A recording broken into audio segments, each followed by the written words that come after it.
അപ്പോൾ നമുക്ക് അടുത്ത ക്വസ്റ്റ്യനിലേക്ക് പോകാം. Question number 23. The number of tripeptides formed by 3 different amino acids using each amino acid once.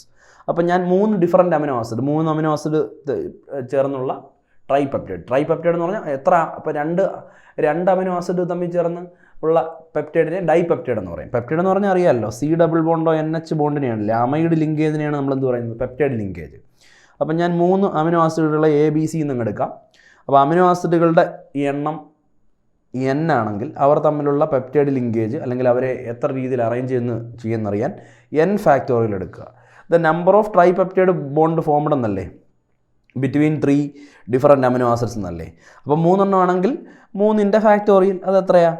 3 × 2 × 1 എത്ര കിട്ടും? 6. അപ്പോൾ 6 വ്യത്യസ്ത രീതിയിലാണ് ഇതിൻ്റെ അറേഞ്ച്മെൻറ്റ്. നമ്മൾ പെർമ്യൂട്ടേഷൻ കോമ്പിനേഷൻ ഒക്കെ പറയുന്ന പോലെ തന്നെ നമുക്കിത് പറയാം. അപ്പോൾ ഇനി 4 അമിനോ ആസിഡുകളുണ്ട്, അവരുടെ ടെട്രാപെപ്റ്റൈഡ് എത്ര എണ്ണം ഏതൊക്കെ രീതിയിൽ അവരെ ABCD എന്ന് പറഞ്ഞ 4 പേരെ അറേഞ്ച് ചെയ്യുന്നത് വെച്ചാൽ 4 ഫാക്ടോറിയൽ.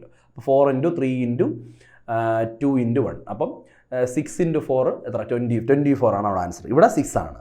അപ്പോൾ ഈ രീതിയിൽ നമുക്ക് N ഫാക്ടോറിയൽ വെച്ചിട്ട് നമുക്ക് ഈസിയായി പെപ്റ്റൈഡ് ബോണ്ടുകളുടെ എണ്ണം വെച്ചിട്ട് നമുക്ക് ഈ കണക്കിലേക്ക് വരാം. അപ്പോൾ N ഫാക്ടോറിയൽ, N ആണ് അമിനോ ആസിഡുകളുടെ എണ്ണമെങ്കിൽ അവിടെ നമ്മൾ ഡിഫറൻറ്റ് അമിനോ ആസിഡ്സ് എങ്ങനെ നമുക്ക് ക്രമീകരിക്കാമെന്ന് പറയാൻ N ഫാക്ടോറിയൽ നോക്കുക. Simple mathematics, simple logic. അപ്പോൾ ആൻസർ എത്രയാണ്? 6 ആണ് ഇവിടെ. അപ്പോൾ അടുത്ത ക്വസ്റ്റ്യനിലേക്ക് പോവാം.